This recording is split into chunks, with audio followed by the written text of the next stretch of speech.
नमो भगवते वासुदेवाय।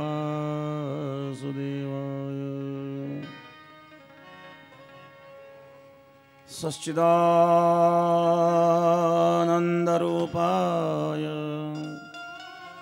विश्वोत्पत्त्यादिहेतवे तापत्रय विनाशाय श्रीकृष्णाय वयं नमः। यं प्रव्रजन्तमनुपेतमपेतकृत्यं द्वैपायनो विरहकातर आजुहाव। पुत्रेति तन्मयतया तरोऽभिनेदो तं सर्वभूतहृदयं वदिमानतोऽस्मि। वंशी विभूषितकरां नवनीरदाभा पीताम्बरादरुणबिम्बफलाधरोष्ट पूर्णेन्दुसुन्दरमुखादरविन्दनेत्र कृष्णात् परं किमपि तत्त्वमहं न जाने।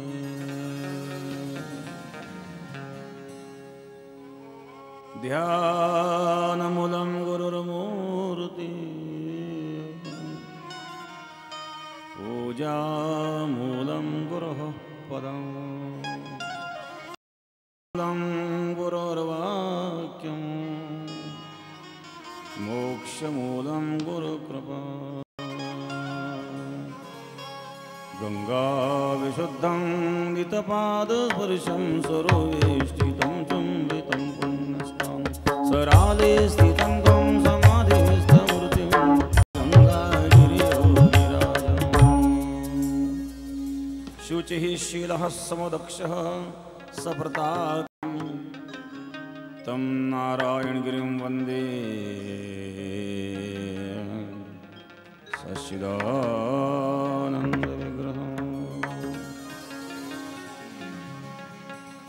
परम मंगलमय परम पावन तडिद्दित विनंदित पीतांबरधारी भगवान बालकृष्णलाल यांची वाङ्मय मूर्ती श्रीमद्भागवत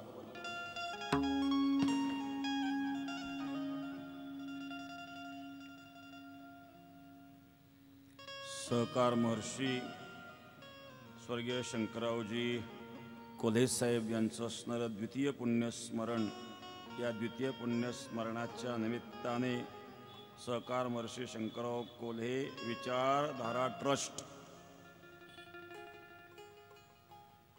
या ट्रस्टच्या अंतर्गत श्रीमद्भागवत कथेचं आयोजन आज पहिला दिवस आहेत, प्रारंभ आहेत. मिरवणुकीमुळे उशीर झाले. उद्यापासून मात्र बरोबर 7 वाजता कथा सुरू होईल. सर्वांनी वेळेवर यावं. आरंभ करण्यापूर्वी एक वेळ सर्व मिळून त्या भगवंताचं भजन करायचं आहे. हरे कृष्णा हरे कृष्णा कृष्णा कृष्णा हरे हरे हरे राम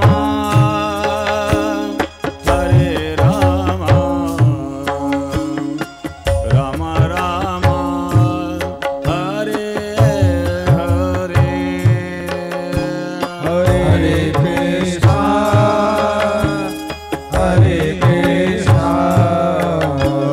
कृष्णा कृष्णा हरे हरे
श्री राधेश्याम। नमः पार्वती पतये हर हर महादेव।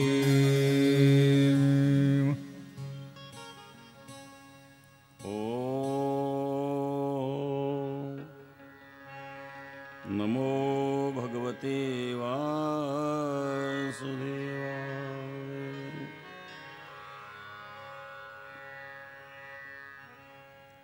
सच्चिदानन्दरूपाय विश्वोत्पत्त्यादिहेतवे तापत्रयविनाशाय श्रीकृष्णाय वयं नमः।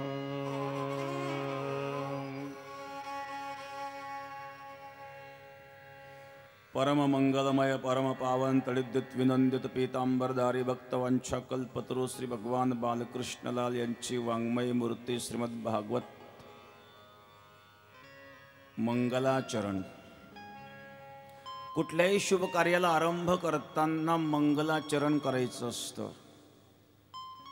मंगलाचरण 3 प्रकारचे केले जातात। एक वस्तु निर्देश रूप मंगल, नमस्कार रूप मंगल आणि आशीर्वाद रूप मंगल। हे आहे वस्तु निर्देश रूप मंगल। सच्चिदानंद रूपाय विश्वोत्पत्त्यादि हेतवे तापत्रय विनाशाय श्रीकृष्णाय वयं नमः। सत चित आनंद हे त्या परमात्म्याचं स्वरूप आहे। सत काय? जीवनामध्ये सत स्वरूप परमात्मा आहे, जगत नाही। कारण ज्याचा बाध होतो, जे कधीतरी नष्ट होतं, ते सत्याच्या व्याख्येत बसत नाही आणि असत्याच्या व्याख्येत बसत नाही। म्हणून संसार हा सत आणि असताहून विलक्षण आहे। म्हणून या संसाराला मिथ्या म्हणतात। मिथ्या शब्दाचा अर्थ असत्य नव्हे। लोक मिथ्या शब्दाचा अर्थ असत्य असा करतात। मिथ्या शब्दाचा अर्थ असत्य नसून सत आणि असताहून विलक्षण। कारण ज्याचा नाश होतो ते सत्य व्याख्येत बसत नाही, म्हणून संसार सत नाही। पण ज्याचा अनुभव येतो ते असत्य व्याख्येत बसत नाही, संसाराचा अनुभवही येतो। असत कशाला म्हणतात? वंध्यापुत्र असत आहेत। वंध्यापुत्र नावाचा कोणी पुत्र नाही, वंदेला पुत्र नसतो। पुत्र झाल्यावरती वंध्या राहत नाही। वंध्यापुत्राचा अनुभव कधीच येत नाही, म्हणून ते असत आहेत। सस्य शृंग, सशाचं शिंग कधी कोणी पाहिलं का? नाही, असत आहेत, याचा अनुभव नाही। मृगजळाचं पाणी अनुभव नाही, पण संसाराचा अनुभव येतो। म्हणून संसार असतच्या व्याख्येत बसत नाही, सत्य व्याख्येत बसत नाही। म्हणून सत आणि असताहून जे विलक्षण आहे त्याला मिथ्या म्हणतात। म्हणून मिथ्या शब्दाचा अर्थ असत असा आपण कधी करू नये। लोक अर्थ करतात जग मिथ्या आहे म्हणजे जग असत्य आहे। असत नाही। सत काय आहेत? सच्चिदानंद रूपाय, सत परमात्म्याचं स्वरूप आहे। चित त्या परमात्म्याचं स्वरूप आहे। चित म्हणजे चैतन्य। या चैतन्याशिवाय जगत काही करू शकत नाही। म्या बोलविल्या वेद बोले, म्या चालविल्या सूर्य चाले, म्या हलविल्या प्राणू हाले, जो जगाते चाळिता। चित म्हणजे चैतन्य। तिसरे आनंद। आनंद त्या परमात्म्याचं स्वरूप आहे। आजी आनंदू रे एकी परमानंदू रे, आजी आनंदू रे एकी परमानंदू रे, आनंदू रे एकी परमानंदू रे, आजी आनंदू रे एकी परमानंदू रे। जया श्रुतीने तिने ती म्हणते को गोविंदू रे, जया श्रुतीने तिने ती म्हणते को गोविंदू रे, जया श्रुतीने तिने ती म्हणते को गोविंदू रे, जया म्हणते को गोविंद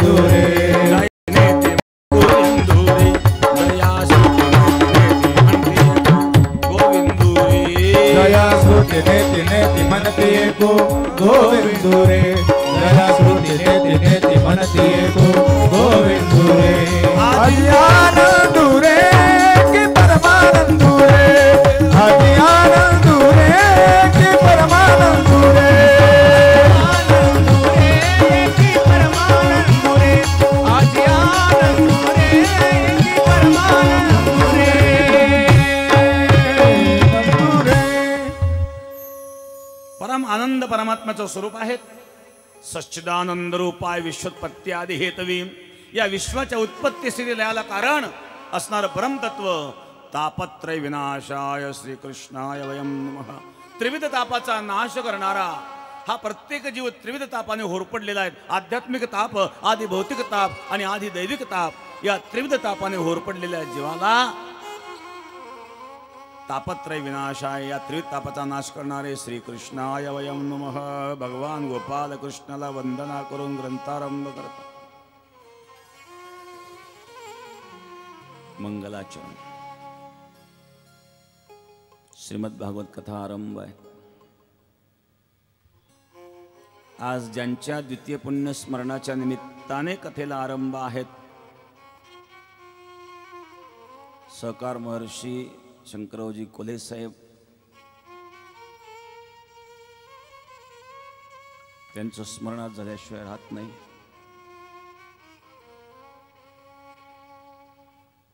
आणि या ठिकाणी माई सुद्धा उपस्थित आहे, श्रीमती सिंधुताई कोल्हे. त्याचप्रमाणे निलिमाताई पवार, त्यांच्या कन्या त्याही उपस्थित आहेत. माननीय बिपिनदादा उपस्थित आहेत. सर्व कोल्हेताई उपस्थित आहेत. संपूर्ण कोल्हे परिवार या ठिकाणी उपस्थित आहेत. आणि हा कार्यक्रम व्हावा म्हणून विवेक भायांची फार इच्छा होती, तळमळही होती. तसं 2 वर्षापूर्वीच साहेब असतानाच कार्यक्रम नियोजित झाला होता, परंतु साहेबांचं महानिर्वाण झाल्यामुळं तो कार्यक्रम त्यावेळेला होऊ शकला नाही.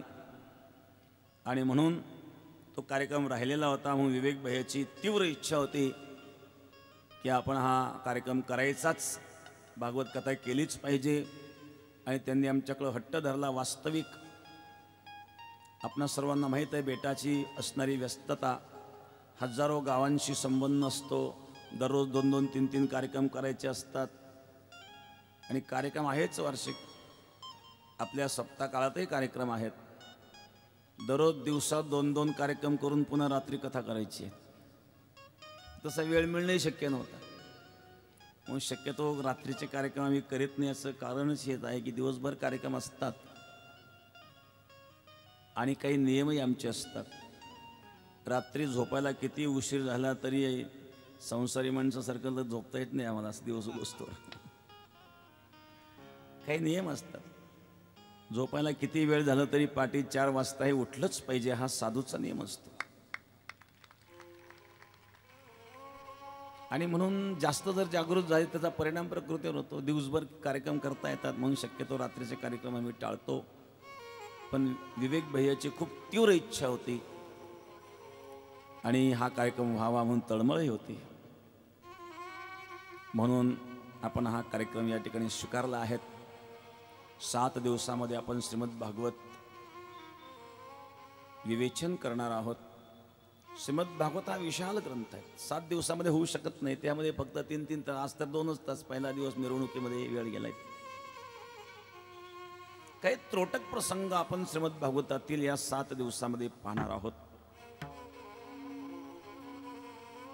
श्रीमद भागवत पुराण तिलकम वैष्णवानां परमं धनम् यं प्रवर्जन्तमनुपेतमपेतकृत्यम् द्वैपायनो विरहकातर आजुः पुत्रेति तन्मयतया दरो विनेदो तं सर्वभूतहृदयं मुनिमानतोऽस्मि. दुसरी वंदना आहे शुकाचार्यांना. पुत्र पुत्र पुत्र म्हणून व्यास शुकाचार्यांच्या पाठीमागं धावत होते. ज्या शुकाचार्यांनी मागं डोकावून पाहिलं नाही हे शुकाचार्य आहेत. जन्मतः संसार त्यजेला शुके तोची निष्कळंक तुका म्हणे. यम प्रव्रजंतमनपेतमवेत कृत्यम द्वैपायनो विरह कातराजुहाव पुत्रेति तन्मयतया तरोभिनेदो. तम सर्वभूतहृदयं मुनिमानतोऽस्मि। 12 वर्ष शुकाचार्य आपल्या मातेच्या उदरामध्ये राहिलेत. ब्राह्मणाचे पोरे खेळासी भ्याली, पोरे खेळासी भ्याली. 12 वर्षे लपाले रे, 12 वर्षे लपाले रे. कापत कापत बाहेरी आली, कापत कापत बाहेरी आली. नागवेची पळून गेले रे, नागवेची पळून गेले रे. ऐक खेळिया तुझं सांगितले ऐसे जाणून खेळ खेळी रे.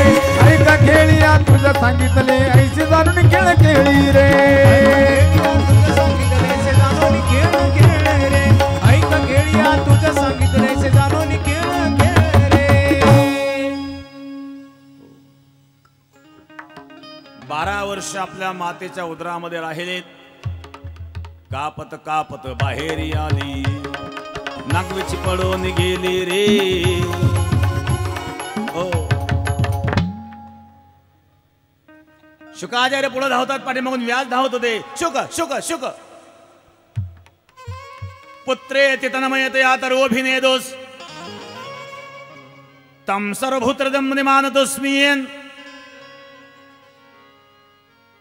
पुत्र पुत्र शुकाचार्य तर काही बोलले नाही, पण शुकाचार्यांच्या वतीने वृक्ष बोलतायत.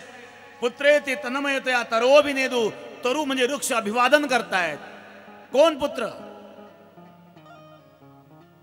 जन्माच्या आधी पुत्र होता का? मृत्यूनंतर पुत्र असणार आहे का? कबीर महाराज सुंदर वर्णन करतात. तू काया नगर का सौदागर, तुझे अपने वतन पे जाना है. तू काया नगर का सौदागर, तुझे अपने वतन पे जाना है. काया नगर का सौदागर, तुझे अपने वतन पे जाना है. काया नगर का सौदागर. माता जी कहे बेटा मेरा है, माता जी कहे बेटा मेरा है. पिताजी कहे बेटा मेरा, पिताजी कहे बेटा मेरा है. ना माता जी का ना पिताजी का, ना माता जी का ना पिताजी का, ये तो जन्म देने का नाता है. तू काया नगर का सौदागर, तुझे अपने वतन पे जाना है. तू काया नगर का सौदागर, काया नगर का सौदागर, तुझे अपने वतन पे जाना है. तू काया नगर का सौदागर.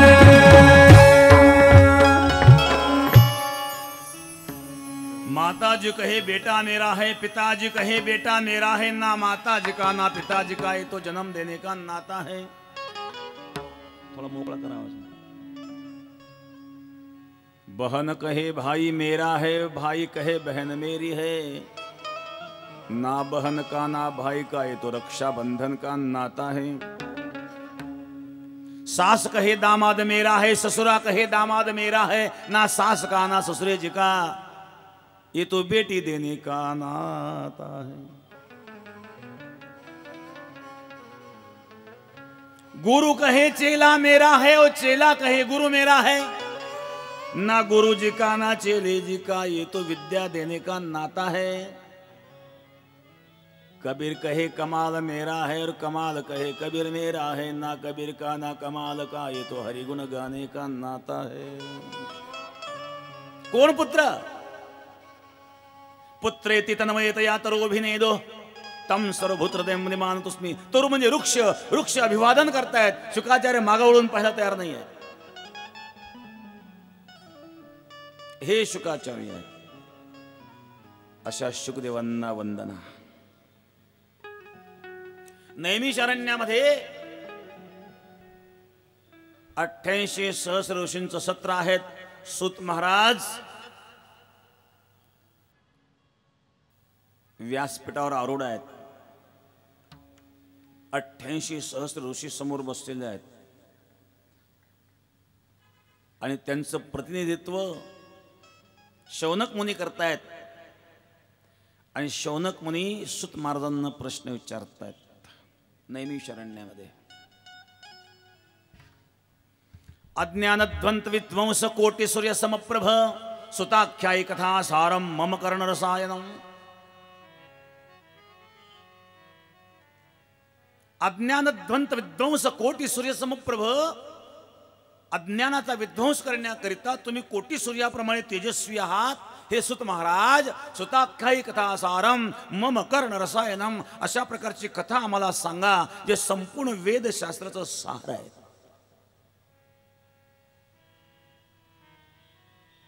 निगमकल्पतरुर्गलितं फलं शुकमुखाद अमृतद्रव संयुतं पिबत भागवतं रसं आलयं मुहुरहो रसिका भुवि भावुकाः.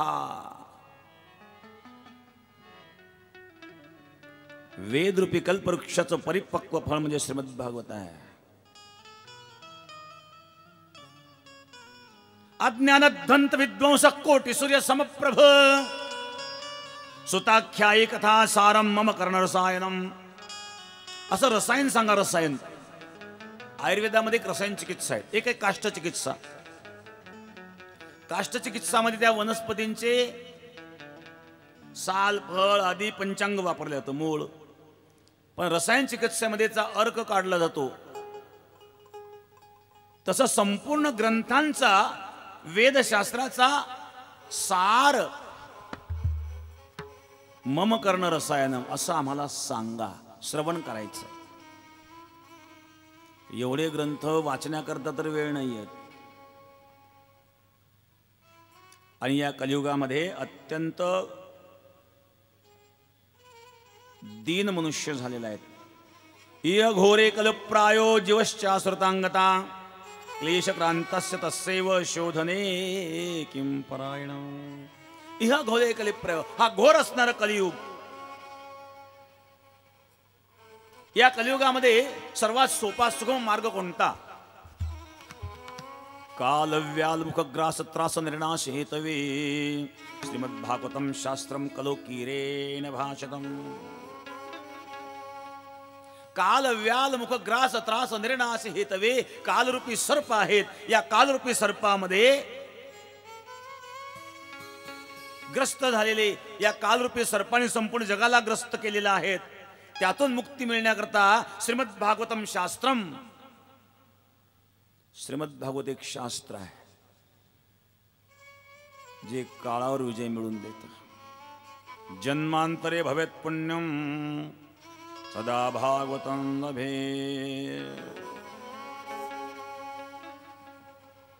जन्म जन्मांतराची पुण्य सामुग्री असावी लागते, तेव्हा भागवताबद्दल प्रेम निर्माण होतं. तेव्हा श्रीमद भागवत कथा श्रवणाचा योग येत असतो. काय महिमा या श्रीमद भागवताचा.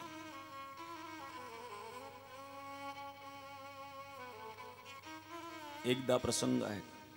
एकदा विशालायां चत्वार ऋषयोल्मदाः सत्संगार्थ समयाता ददृशस्त नारदं. एकदा बद्री विशाल क्षेत्रामध्ये नारदजींना सनत कुमारांची भेट झाली. एकदा विशालायां चत्वार ऋषयो मला, मलरहित असणारे शुद्ध अंतःकरणाचे सनत कुमार यांचा सत्संग चालू होता आणि नारद त्या ठिकाणी गेले. नारदांचा चेहरा म्लान झालेला सनत कुमारांनी पाहिल्यानंतर सनत कुमारांनी नारदांना विचारलं, नारदजी कथम ब्रह्म दिनमुख कुतश्चिंतातुरो भवान. हे ब्राह्मण, कथम ब्रह्मन दिनमुख, तुझा चेहरा म्लान का झालेला आहे नारदा? कुतश्चिंतातुरो भवान, अशी कोणती चिंता तुला आहे? कोणत्या चिंतेने तू ग्रस्त आहेस? असं सनत कुमारांनी नारदांना विचारलं. नारद सांगतात, मी पृथ्वीवर भ्रमण करीत होतो. भ्रमण करता करता काय दिसलं? पुष्कर, प्रयाग, गोदावरी, काशी अशा पवित्र असणाऱ्या क्षेत्रामध्ये मी भ्रमण करीत होतो. हरिक्षेत्रम, कुरुक्षेत्रम, श्रीरंगम, सेतुबंधनम, अनेक तीर्थक्षेत्रामध्ये भ्रमण करताना काय दिसलं नारदांना? सत्यम नास्ति तपश्शौचम दयादानम न विद्यते. उदरम भरिणो जीवाः वारकाकुटभाषिणः. सत्यम नास्ति तपश्शौचम. सत्य, तप, शौच, दया, दान हे नष्ट होत चाललेलं आहे. न विद्यते. सत्यम नास्ति तपश्शौचम.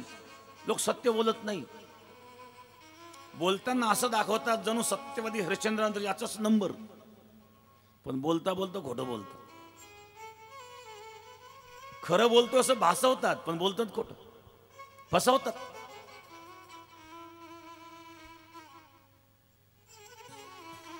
एक मनुष्य चारा विकायला गेला. बरं 30-40 वर्षापूर्वीची कथा सांगतो. बैलगाडीमध्ये चारा नेला त्यांनी. आले ग्राहक, का काय भाव दिला चारा? सांगितलं किती पाहिजे तुम्हाला? पूर्ण गाडी घेऊन टाकतो, मुजीत बसायची नाही, उक्त सांगा. त्यासाठी 300 रुपये. त्या काळातला भाव सांगितलं 300 रुपये. हा मग कागदावर लिहून दे. काय कागदावर लिहायचं? 300 रुपये द्या, चारा घेऊन जा. नाही कागदावर लिहून दे म्हणले. तो शेतकरी मला लिहिता लिहिली तू. त्यांनी लिहिलं चाऱ्याची गाडी 300 रुपये. म्हणजे करा सही, म्हणून लावा शाही, टेकवला अंगठा. अंगठे बाद होता. गळ्याला सांगितलं हाकल गाडी. तो शेतकरी म्हणला हो आपला सौदा चाऱ्याचा झाला, गाडी कुठे हाकलतायत? तो कागदावर काय लिहिलंय? चाऱ्याची गाडी.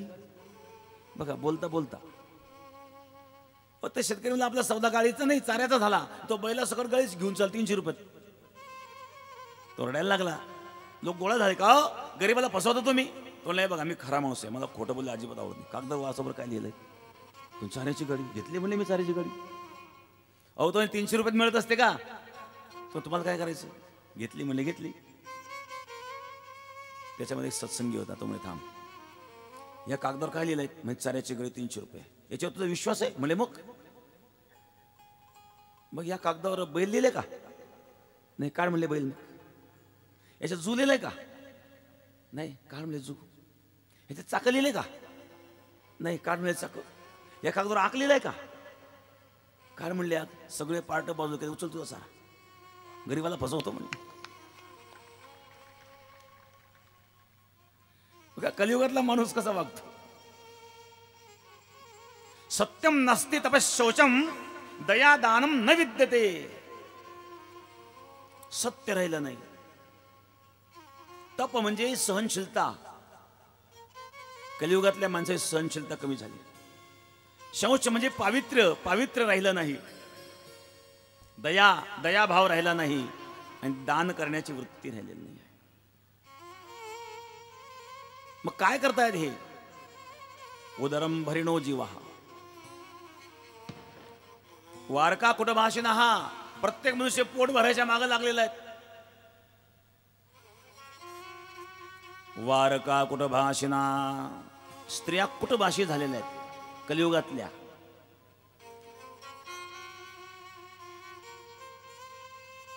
मंद सुमंद मतयो.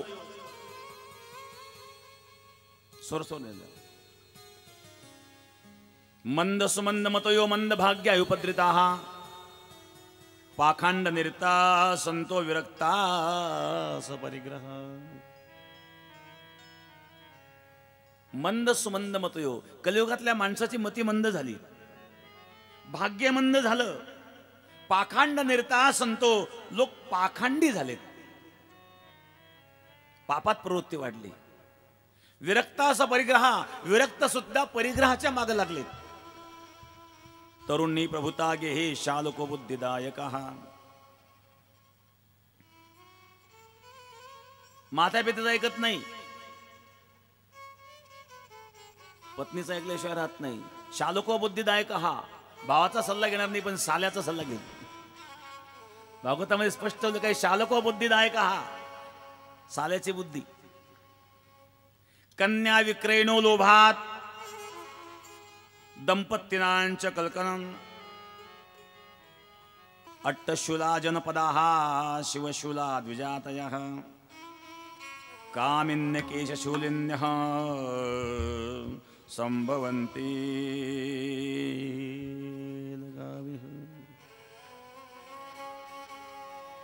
कामिन्य केशशूलिन्यः. केसाची भूषा हे सौंदर्याचं कारण ठरतंय कलियुगामध्ये.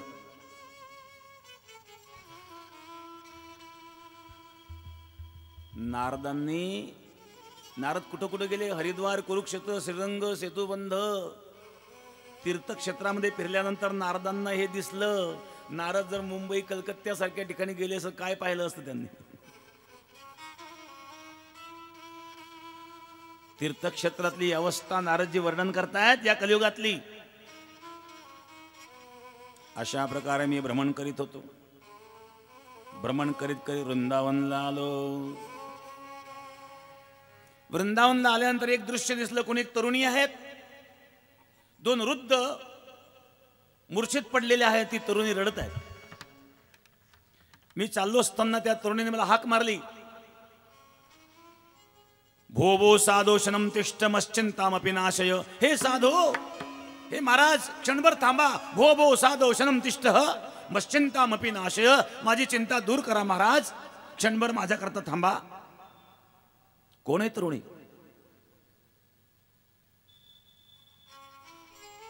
ही तरुणी भक्ती. माझं नाव भक्ती आहे. उत्पन्ने द्रविडे साहम वृद्धी कर्नाटके गतः क्वचिन क्वचिन महाराष्ट्रे गुर्जरे जनताम गता. द्रविड देशामध्ये माझी उत्पत्ती झाली. द्रविड देशामध्ये दक्षिण भारतामध्ये. उत्तर भारतामध्ये भगवंताचे अवतार आहेत. दक्षिण भारतामध्ये संतांचे अवतार आहेत.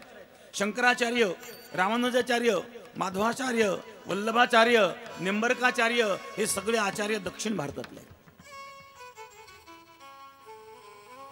आणि उत्तर भारतामध्ये भगवंताचे भगवान कृष्ण अवतार, राम अवतार आदी अवतार भगवंताचे अवतार उत्तर भारतात आहेत आणि संतांचे अवतार दक्षिण भारतात आहेत. म्हणून दक्षिण भारतामध्ये उत्पन्ने द्रविडे साहम, द्रविड देशामध्ये म्हणजे दक्षिण भारतामध्ये माझी उत्पत्ती झाली. कर्नाटकमध्ये मी वृद्धिंगत झाले. मी जेव्हा महाराष्ट्रात आले क्वचिन क्वचिन महाराष्ट्रे, महाराष्ट्रात क्वचित क्वचित ठिकाणी माझा सन्मान झाला. आणि गुजरातमध्ये ते गेले तेव्हा जीर्ण झाले. आणि आता मी या ठिकाणी वृंदावनला आलेले आहेत. वृंदावनमध्ये भक्ती आहेत, पण हे माझे ज्ञान वैराग्य रूपी पुत्र जे आहेत हे वृद्ध झालेले आहेत, हे मूर्छित झालेले आहेत. याची मूर्छा तुम्ही दूर करा महाराज. कारण मुलं जर मूर्छित असतील तर आईला कसं समाधान मिळेल? आणि म्हणून भक्तिरूपी ही तरुणी वृंदावनला तरुण झाली, पण ज्ञान वैराग्य वृद्ध झालेले आहेत.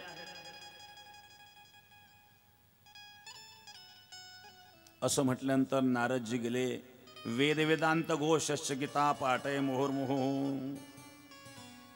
वेद वेदांताचा घोष केला, गीता पाठ त्यांच्या कानामध्ये श्रवण करवला, तरी सुद्धा काही उपयोग झाला नाही.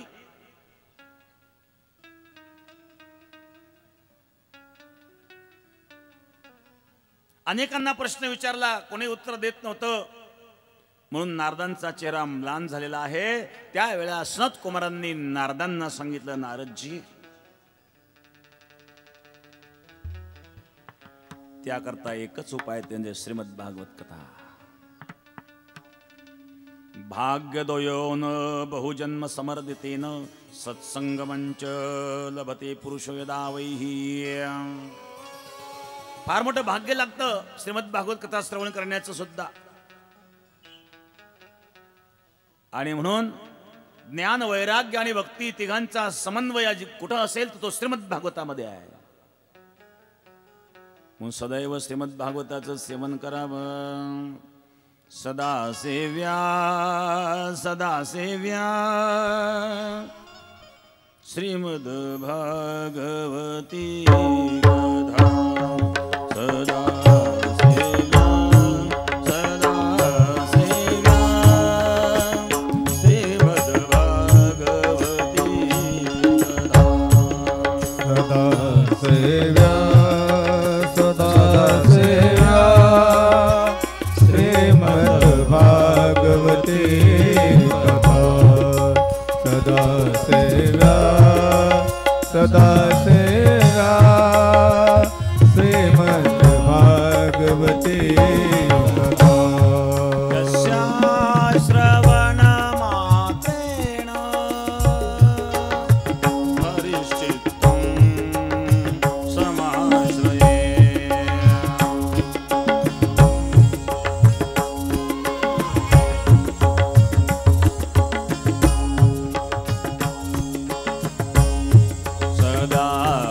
सेव्या सदा सेव्या श्रीमद्भागवती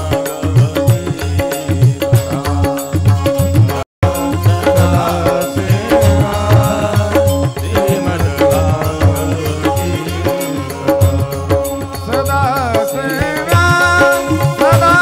सेवा श्रीमद् भागवती कथा सदा सेवा सदा सेवा श्रीमद् भागवती कथा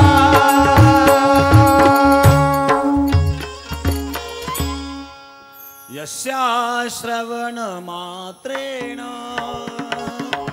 हरिश्चित्तं समाश्रये सदा सेवा सदा सेवा श्रीमद्भागवती कथा श्रीमद्भागवत कथा असं म्हटल्यानंतर सनत कुमार नारद यांचा सत्संग श्रीमद भागवताचा हरिद्वार क्षेत्रामध्ये झाला आणि इकडं भक्ती सुतवतो तरुणो गृहीत्वा ज्ञान वैराग्य आणि भक्ती नाचू लागली. भक्ती ज्ञान वैराग्याचा समन्वय ज्याच्यामध्ये आहे तो आहे श्रीमद भागवत. या श्रीमद भागवताचा महिमा अनेक ग्रंथांमध्ये उल्लेखलेला आहे. त्यामध्ये आत्मदेवाची कथा आहे. तुंगभद्रास्तटे पूर्वम तुंगभद्रा नदीच्या तीराला एक आत्मदेव नावाचा ब्राह्मण राहत होता. यत्र वर्णा स्वधर्मेण सत्य सत्कर्म तत्पराः. एक सत्कर्म तत्पर असणारा एक आत्मदेव नावाचा एक ब्राह्मण होता. तुंगभद्रा नदीच्या तीराला राहत होता. पूर्व तीराला. तुंगभद्रा नदी ही कर्नाटकमध्ये किष्किंधा भागामध्ये आहे. या तुंगभद्रा नदीच्या तीराला हा आत्मदेव राहत होता. काय विशेष, याला संतती नव्हती. संतती नसल्यामुळे लोक हिणवायचे. आलाय निपुत्रिक. निपुत्रिका म्हणते पहा हो चांडाळ पातकांचे मूळ पोरवडा. याला मूलबाळ नाही, निपुत्रिका आहे, त्याचं तोंड पाहू नका. दारामध्ये तुळस लावली, तुळस रोपत नाही. झाडाला फळ येत नाही. गाय आणली तर गाय वांज होऊन जाते. लोक हिणवतात. यांनी विचार केला अशा प्रकारचा अपमानास्पद जीवन जगण्यापेक्षा आत्महत्या केलेली बरी. माणसं जीवनाला जेव्हा कंटाळतात तेव्हा आत्महत्येचा मार्ग अवलंबतात. आत्महत्येचा मार्ग योग्य नाही आहे. एवढं सुंदर शरीर भगवंताने तिथे आत्महत्या करण्याकरता दिलं का हो?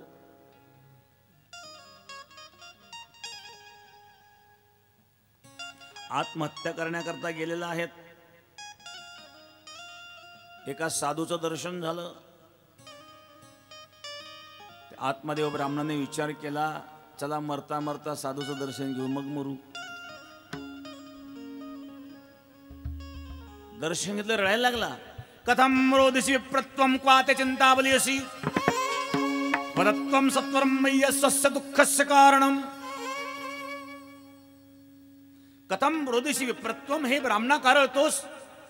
का ते चिंता बलियसी, अशी बलवान कोणती चिंता आहे की तू रडतोयस? वदत्वम सत्वरम मय्यम, लवकर मला सांग. स्वस्य दुःखस्य कारणम, तुझ्या दुःखाचं कारण सांग. मला करता आलं तर मी दूर करील.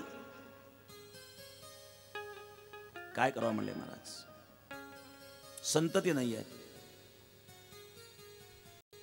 सांगितलं कशाला संततीची इच्छा करतो. ज्याला मुलं बाळ ते तरी कुठं सुखी आहेत. ज्याला मुलं बाळ आहेत ते काही काही लोक आई बापांना पाळी सांभाळीत नाही, त्यापेक्षा नसलेलं बरं कशाचा विचार करत होतो. मुंच ज्ञानम प्रजारूपम बलिष्ठा कर्मणोगती विवेकंत समासाद्य त्यज संसार वासना. बलिष्ठा कर्मणोगती, कर्माची गती बलिष्ठ आहेत. विवेकाचा विचार कर, त्याच्या संसार वासना, संसार वासनेचा त्याग कर. नाही तुला संसार पसंत मरतो कशाला, एकांतात जा, भगवंत चिंतन कर. न च इंद्रस्य सुखम किंचित न सुखम चक्रवर्तिनाः सुखमस्ति विरक्तस्य मुनिर एकांत जीवनात. जे सुख इंद्राला प्राप्त होत नाही, जे सुख चक्रवर्ती सम्राटाला नाही, ते एकांतात योग्याला मिळतं. तू एकांतात भगवंताचं भजन कर, आत्महत्या करू नको. हा मार्ग चांगला नाही आहे. आत्मदेव म्हणला, महाराज मी काही तुमचा उपदेश ऐकायला आलो इथं. आमचं संसारी माणसं दुःख तुम्हाला संन्याशाला काय कळायचं, मला उपदेश नका करू. तुम्ही साधू आहेत ना, एकतर मुलगा द्या मला, नाही तर मरू द्या, दोन्ही पैकी काहीतरी करू द्या. साधूला दया आली. साधूने एक फळ दिलं, हे फळ आहेत, तुझ्या पत्नीला खायला दे, तुझ्या पत्नीला मूल होईल. आत्मदेवाला आनंद झाला. फळ घेऊन आत्मदेव घरी आला. पत्नीला सांगितलं, एका साधूने मला प्रसन्न होऊन फळ दिलेलं आहे, आता मला संतती होणार आहे, तू हे फळ खा.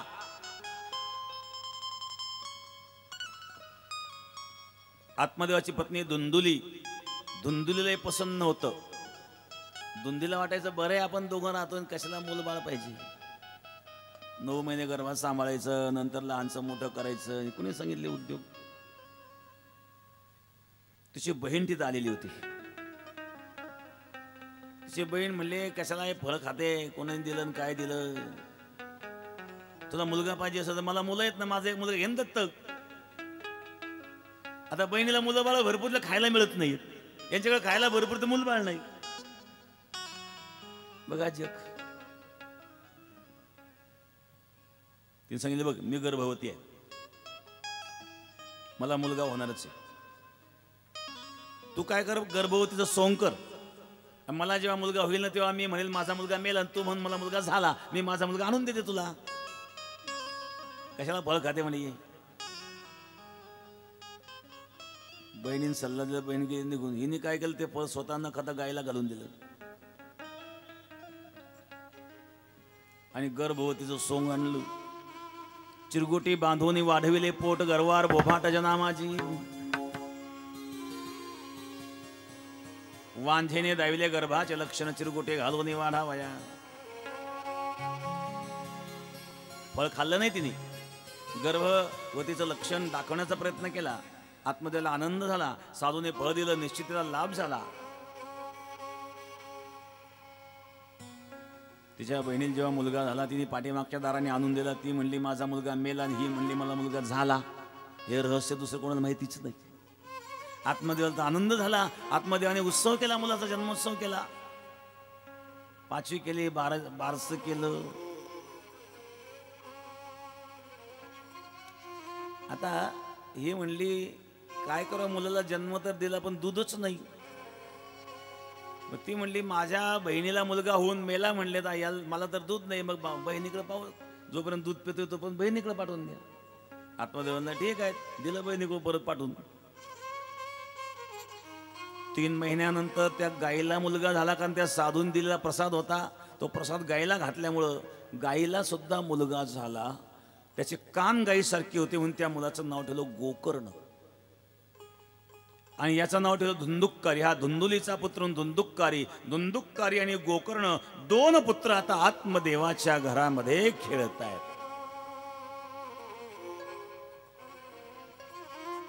हळूहळू मुलं मोठे झाले. गोकर्णो पंडितो ज्ञानी धुंदुक्कारी महाखलहा. गोकर्ण पंडित आहेत, ज्ञानी आहेत, पण धुंदुक्कारी दृष्ट निघाला. वाईट विचार, व्यसनाधीन झाला, अनेक व्यसन त्याला जडले ना हो. 7 प्रकारच्या व्यसनांचं वर्णन केलं जातं. द्युतंचे मांसंचे मदिराचे वेश्या मृगयार्थ चौर्यम परदार सेवा एतानि सप्त व्यसनानि लोके घोराति घोरम नरकं नयामि. 7 प्रकारची व्यसने जे जीवाला नरकात घालतात. द्युतंच मांसंच मदिराच वेश्या मृगया चौर्यम परदार सेवा. पहिले द्युत, दुसरे मांस भक्षण करणे, तिसरे मदिरा, चौथे वेश्यागमन.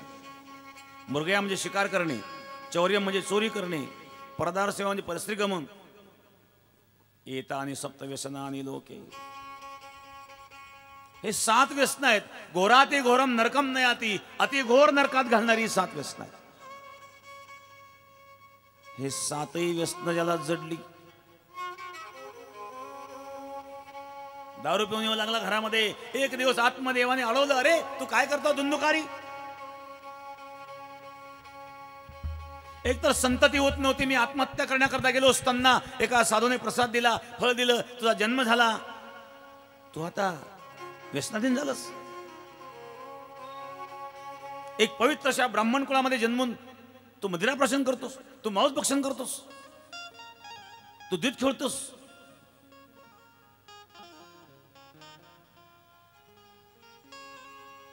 सांगितलं, पिताजी मी काय करतो आणि काय करावं आणि काय करू नये तुम्ही सांगायची आवश्यकता नाही. तुम्हाला जर या घरात राहायचं असेल तर अर्धी सत्कर काय भाकर कायची गपचूप पळून राहायचं नाही, निघा घराच्या बाहेर. आता रडायला लागला माणूस. तेव्हा रडत होता मुलगा का होत नाही म्हणून, आता रडतोय मुलगा का झाला म्हणून.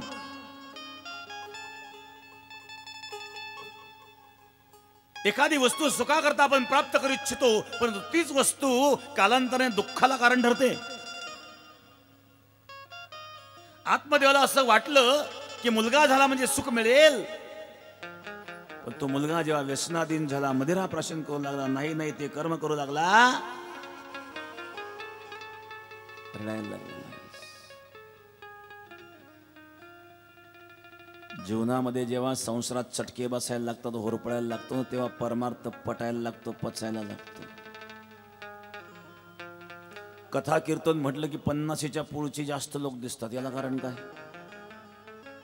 याला कारण हेच आहे की संसारात चटके बसून बसून होरपळून हळूहळू शहाणपण यायला लागतं, आणि ते शहाणपण येण्याकरता तेवढे दिवस जातातच. कुठं फसवले जातो, कुठं फसतो, नाही ते चांगले वाईट कर्म घडतात आणि त्याचे फलही समोर येतात, आणि अशा प्रकारचा अनुभव येता येता शहाणपण येतं, आणि शहाणपण आल्यानंतर मग उपदेश पचायला लागतो. बरं का, उपदेश पटण्याची सुद्धा एक वेळ यावी लागते.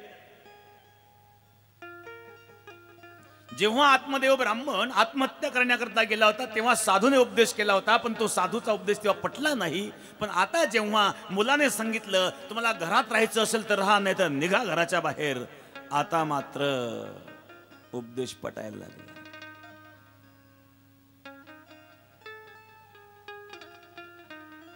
आणि त्यावेळेला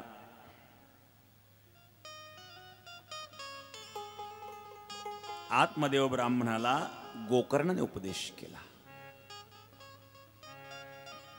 देहस्तिमांसरुधिरे भीमति त्यजत्वं जायासुतादिषु सदा ममता विमुञ्च पश्यान्निशं जगदिदं क्षणभङ्गदिष्टो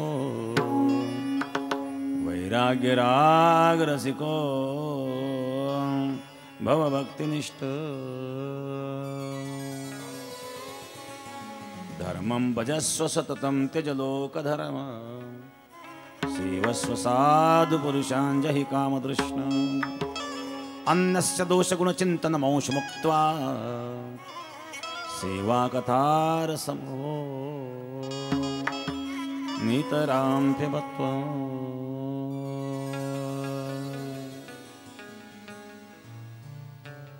तीन श्लोकामध्ये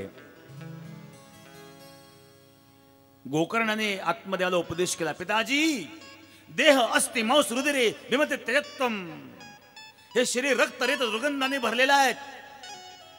जाया सुता आदिशी सदा ममता विमुंच, पुत्र पत्नी आदींच्या ममतेचा त्याग करा. पश्चात निशम जगदिदम क्षणभंग तिष्ठो, हे जगत क्षणभंगूर आहे म्हणून वैराग्याचा स्वीकार करा. वैराग्य राग रसिको भव भक्तिनिष्ठ. आणि आता भक्ती करा, आता घराचा त्याग करा. घरामध्ये जेव्हा आपलं कोणी ऐकत नाही तेव्हा घरात जास्त दुळबुळ करू नये. कोणी आपलं ऐकत नाही कसं कळेल? 4 वेळा म्हणतो भूक लागली पण कोणी जेवण आणून देत नाही, जाणून घ्या आता आपली काही गरज राहिली नाही. एकदा एक मनुष्य रिटायर झाला, तो म्हणले महाराज मी रिटायर झाल्यानंतर 6 महिने घरी सांगितलंच नाही रिटायर झालं म्हणून. म्हणजे का? दररोज डबा घेऊन जातो विश्रामगृहात, जेवण करून घरी परत यायचं. का घरी सांगितलं नाही? घरी जेव्हा कळालं रिटायर झाल्याचं तिथून पुढचे काय हाल म्हणले. जन हे सुखाचे दिल्या घेतल्याचे. जोपर्यंत कमाई करतो पण अण्णा अण्णा करतो. अण्णा जेवले का? अण्णा चहा घेतला का? अण्णा कॉफी घेतली का? अण्णा तब्येत बरी नाही का? पण अण्णा जेव्हा कमवायचं थांबतो तेव्हा अण्णाच अन्नाला मुकतो. अन्नाला अन्न मिळायची पंचायत होती. अशी अवस्था निर्माण होते महाराज. जगत स्वार्थी आहे. आता लुळबुळ करू नका घरामध्ये.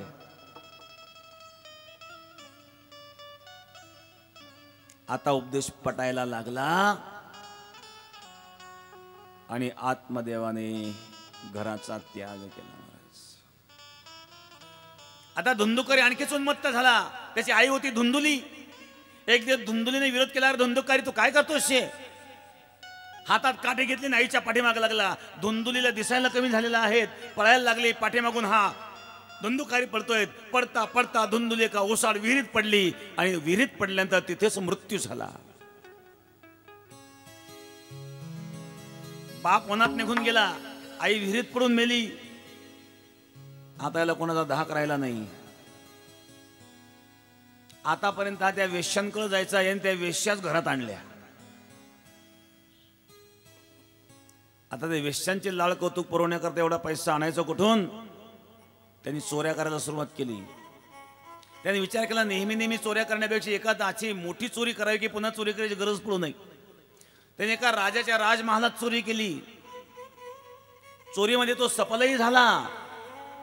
सारं द्रव्य घेऊन आला. सोनं नाणं हिरे माणिक मोती जेव्हा त्यांनी आपल्या घरी आणले त्या वेश्यांनी पाहिलं याने निश्चित राजाच्या घरी चोरी केलेली दिसते. उद्या भविष्यात जर राजाने तपास केला आणि तपासात जर हा सापडला तर याच्या बरोबर आपल्याला जेल होईल. आपण सावध झालं पाहिजे. काही एवढे हिरे माणिक रत्न इतर कोणाकडे नसतात, हे राजाकडेच असतात. आणि यांनी निश्चित राजाच्या घरी चोरी केली असली पाहिजे. तो मदिरा प्राशन करून आला. झोपल्यानंतर त्याला पलंगाला बांधलं त्या वेश्यांनी. त्याच्या तोंडामध्ये खैराचा विस्तो टाकला. खैराचा विस्तो तोंडात टाकून त्याला ठार मारलं. तो मरण पावला. मेल्यानंतर त्या घरामध्येच खड्डा खोदला आणि त्या खड्ड्यामध्ये त्याचं प्रेत पुरलं आणि ते सगळं सोनं नाणं घेऊन त्या वेश्या पळून गेल्या.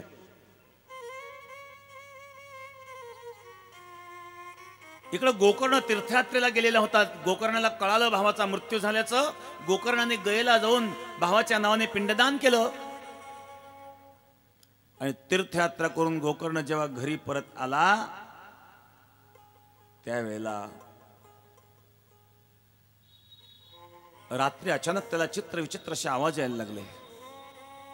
गोकर्णाचे कोण आहेत आपण? मला भीती दाखवण्याचा प्रयत्न का करीत आहात? असं म्हटल्यानंतर अस्पष्ट स्पष्ट अशा प्रकारची आकृती दिसायला लागली आणि धुंदुककारी होता. धुंदुककारी प्रेत योनीत गेलेला आहे, पिशाच योनीला गेलेला आहे.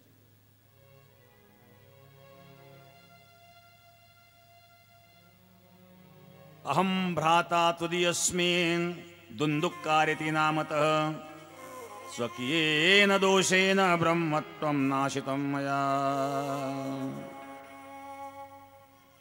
अहम भ्राता तुदीयस्मि, तुझा भाऊ आहे. धुंदुकारी ती नामत, माझं नाव धुंदुकारी आहे. मी माझ्या कर्माच्या दोषामुळंच आणि अशा प्रकारच्या या प्रेत योनीमध्ये गेलेलो आहे. अरे तुझ्या नावाने मी गयला श्राद्ध केलं होतं, तू मुक्त झाला नाहीस. सांगितलं गया श्राद्धेर्षतेनापि मुक्तिर्मेन भविष्यति. अशा 100 वेळा जरी गया श्राद्ध केले तरी मला मुक्ती मिळणार नाही, कारण एवढं पाप माझ्या जीवनामध्ये केलेलं आहे, मी मुक्त होऊ शकत नाही.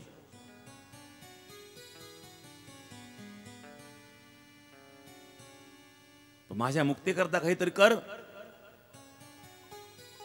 आत्मदेव पुत्र धुंदुककारी मी आहे. गोकर्णाने सांगितलं मला जर आधीच तू भाऊ म्हणलं असतं तर तू असं वागलं नसतं. पिशाचून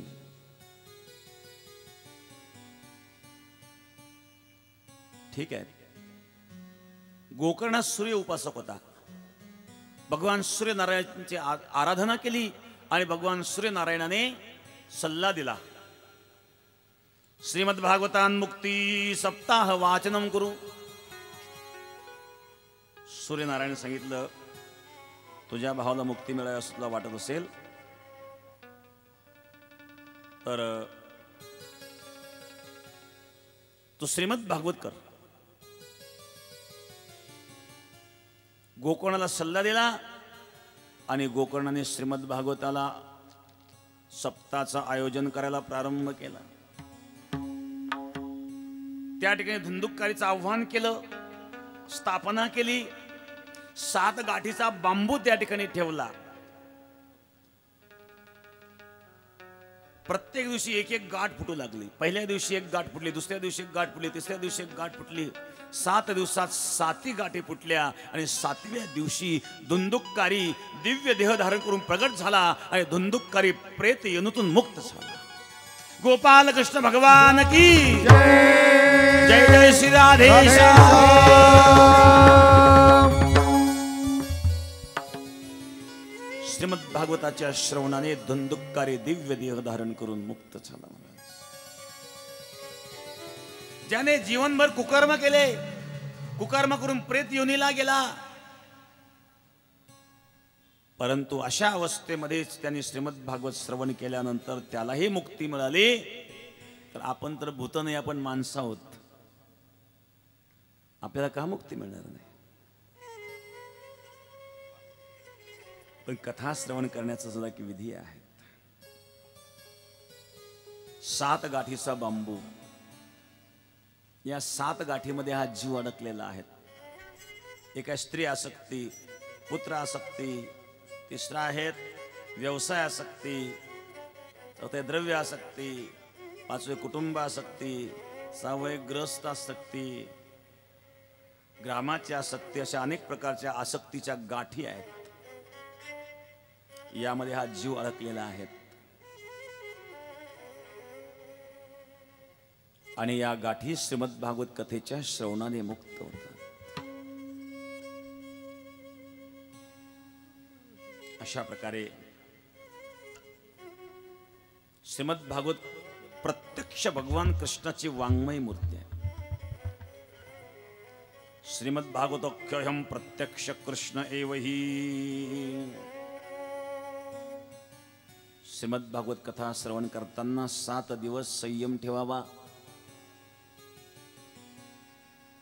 भोजनम तो वरम मन्ये कथा श्रवणकारकम. भोजन असं असावं की कथेमध्ये झोप येणार नाही. नोपवास वर प्रोक्त कथा विघ्न करो यदी. सांगितलं एकतर 7 दिवस उपवास करावा, निराहार करावा, नाही निराहार तर फलाहार करावा, नाही फलाहार तर एक वेळ भोजन करावं, नाही एक वेळ तर 3 वेळा भोजन केलं तरी चालेल, फक्त आहार कमी असावा की जेणेकरून झोप येणार नाही. आणि श्रीमद भागवत कथा आहे जी शुकाचार्यांनी परीक्षितला सांगितले. प्रल्हादस्तालधारी तरलगतया चोद्धव कांशधारी वीणाधारी सुरर्षि स्वरकुशलतया रागकर्ता जनोभत इंद्रवादी मृदंगम स्वरतरचनया कीर्तनयते कुमार. राग्रीभाव वक्ता सरचरचनया व्यासपुत्रो बहु. प्रल्हाद स्थालधारी प्रल्हादाने टाळ घेतलेत, उद्धवाने झांज घेतल्यात, विणाधारी सुरर्षी नारदांनी विणा घेतला. राग करता अर्जुन राग गाऊ लागलेत. इंद्रोवादी मृदंगम इंद्र मृदंग वाजवतायत. व्यासपुत्र प्रभुवहा शुकाचार्य कथा सांगतायत आणि कीर्तन गातायत सनत कुमार. अशा प्रकारे श्रीमद भागवत श्रीमद भागवत पुराण तिलकम वैष्णवानां परम धनम. वैष्णवांचं परम धन आहे श्रीमद भागवत.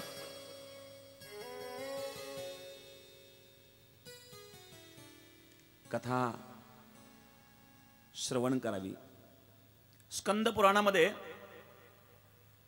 श्रोत्याचे दोन प्रकार सांगितले, अवर श्रोता आणि प्रवर श्रोता. अवर श्रोत्याचे 4 प्रकार सांगितले, प्रवर श्रोत्याचे 4 प्रकार सांगितले. प्रवरश्चातको हंसो शुक मिनादस्तथा. चातक, हंस, शुक आणि मिन हे प्रवर श्रोत्याचे प्रकार आहेत. आणि अवर वृक भुरुंड ऋषश्चाद्या प्रकीर्तिता. हा वृक भुरुंड वृष उष्ट हे 4 प्रकार आहेत अवर श्रोत्याचे. थोडक्यात विश्लेषण करून सांगतो. प्रवरश्चातको हंस हो शुको मिनादस्तथा. चातक, हंस, शुक आणि मिन हे प्रवर श्रोत्याचे 4 प्रकार सांगितले. चातक म्हणजे ज्याप्रमाणे चातक मोठ्या आतुरतेने पाण्याचा एक एक बुंद आत्मसात करतो, कारण चातक पक्षी असा आहे, हा जमिनीवरचं पाणी पित नाही. जेव्हा पाऊस पडतो तेव्हा त्या मेघाचं जे जल आहे ते प्राशन करतो आणि म्हणून त्या मेघातून येणारे एक एक बुंद आत्मसात करण्याकरता जो तत्पर असतो, अशा तत्परतेने जो कथा श्रवण करतो त्याला चातक श्रेणीचा श्रोता म्हणतात. एक एक शब्द आत्मसात करण्याचा प्रयत्न करतो. दुसरे हंस. क्षीर निर्विभागे तू हंसो हंस बको बका. हा दूध आणि पाणी एकत्रित केल्यानंतर हंस दूध पितो, पाणी शिल्लक ठेवतो. त्याप्रमाणे सार आणि असार ग्रहण करीत असताना असाराचा त्याग करून सार जो ग्रहण करतो तो हंस श्रेणीचा श्रोता आहे. तिसरा शुक. शुक म्हणजे पोपट. शुकम वक्ती मितम वक्ती. शुक फार पोपट गोड गोड बोलतो बरं का. मधुर बोलून वक्त्याच्या मुखातून जास्तीत जास्त कथा आत्मसात करण्याचा प्रयत्न करतो. वक्त्याची स्तुती करून, वक्त्याला प्रश्न विचारून जास्तीत जास्त ज्ञान कसं प्राप्त करता येईल असा प्रयत्न करणारा जो श्रोता आहे त्याला शुक श्रेणीचा श्रोता म्हणतात. चौथा आहे मिन. मिन म्हणजे मासा. मासा कधी पाण्याच्या बाहेर येत नाही, सतत पाण्यामध्ये असतो. त्याप्रमाणे जो कथा भागीरथी स्नान जे करते त्यांचे उत्तरते पूर्वजते. कथारूपी भागीरथीच्या बाहेर जो कधी येत नाही, सतत कथा श्रवण करण्यामध्ये दंग असतो, असा जो श्रोताला मिन श्रेणीचा श्रोता म्हणतात. हे आहे प्रवर श्रोत्याचे 4 प्रकार. आता अवर श्रोता. वृक, भुरुंड, वृष, उष्ट्र हे 4 प्रकार अवर श्रोत्याचे आहेत. वृक म्हणजे लांडगा. लांडगा हा कर्कश ओरडत असतो. तसं काही लोकांना कथा चालू असताना त्यात आरडाओरड करायची सवय असते. स्वतः डिस्टर्ब, दुसऱ्याला डिस्टर्ब करणारा याला वृक श्रेणीचा श्रोता म्हणतात. नेहमी आरडाओरड करणारा. दुसरा भुरुंड. भुरुंड हा जो आहेत ना, भुरुंड नावाचा एक पक्षी आहे. हा फक्त ऐकतो आणि नुसतं दुसऱ्याला सांगतो, पण जीवनामध्ये कधीच उतरत नाही. तो भुरुंड नावाचा श्रोता. तिसरं ऋषभ म्हणजे बैल. बैलाला भूस घाला का चारा घाला का बदाम काजू खाऊ घाला, त्याला फक्त पोट भरायशी मतलब. तसं फक्त काहींना इथं येऊन 3 तास कथा ऐकायची मतलब. काय सांगितल्याचे काही घेणं नाही. याला ऋषभ श्रेणीचा श्रोता म्हणतात. चौथा उष्ट्र. उष्ट्र म्हणजे उंट. उंटाला गोड पाल्यापेक्षा कडू पाला जास्त आवडतो. तसं काहींना चांगल्या गोष्टींपेक्षा वाईट गोष्टी शोधण्याच्या प्रयत्नात असतात. काय काय यात वाईट आहे, काय काय चुका आहे, काय काय त्रुटी, तेवढं शोधित राहत होतं. असा जो श्रोता उष्ट्र म्हणतात. यापैकी आपण कोणत्या श्रेणीत बसतो हा आपण स्वतःला तपासून पहा.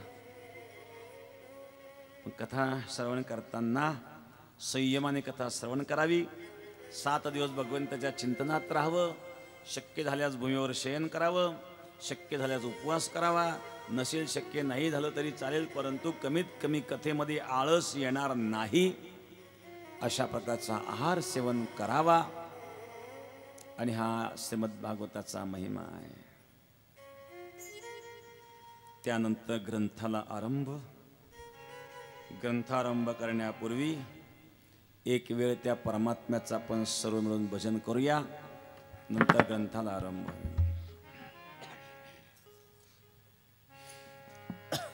जय जय राधा रमण हरी बोल. सर्वांनी टाळे वाजून भजन म्हणायचं आहे. जय जय राधा रमण हरी बोल. जय जय राधा रमण हरी बोल.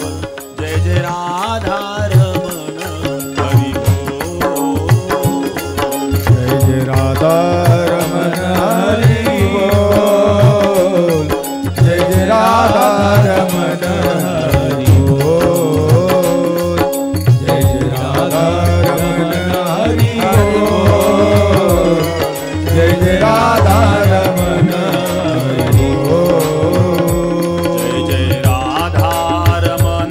हरी बोल.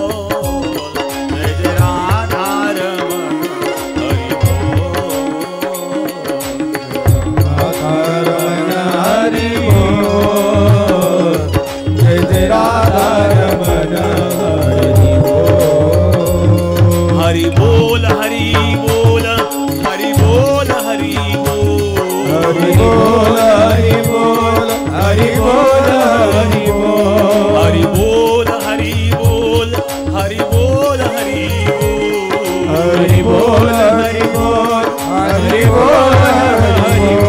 हरि बोल हरि बोल हरि बोल हरि बोल. हरि बोल हरि बोल हरि बोल हरि बोल. हरि बोल हरि बोल हरि बोल हरि बोल. हरि बोल हरि बोल हरि बोल. हरि बोल हरि बोल हरि बोल हरि बोल. हरि बोल हरि बोल हरि बोल हरि बोल. जय राधा रमण हरि बोल. राधे. जय राधा काळी वाजवा काळी वाजवा. जय जय राधा रमण हरि बोल. जय जय राधा रमण हरि बोल. टाळी टाळी टाळी. राधा रमण हरि बोल. जय जय राधा रमण हरि बोल. ज्याला हात असला तरी टाळ्या वाजा. रमण हरि बोल. ज्याला हात आहे तरी टाळ्या जय जय वाजा. राधा रमण हरि बोल. हरि बोल हरि बोल हरि बोल हरि बोल. टाळी टाळी टाळी. हरि बोल हरि बोल हरि बोल. हरि बोल हरि टाळीचा आवाज. बोल हरि बोल हरि टाळीचा आवाज. बोल. टाळीचा आवाज. टाळी पुरुष मंडळ. जय जय राधा रमण हरि बोल. राधे. राधा रमण हरि बोल. जय जय राधा रमण हरि बोल. जय जय राधा रमण हरि बोल. राधा रमण हरि बोल. जय जय राधा रमण हरि बोल. जय जय राधा रमण हरि बोल. जय जय राधा रमण हरि बोल. हरि बोल हरि बोल हरि बोल हरि बोल. हरि बोल हरि बोल हरि बोल हरि बोल. हरि बोल हरि बोल हरि बोल हरि बोल. हरि बोल हरि बोल हरि बोल हरि बोल. हरि बोल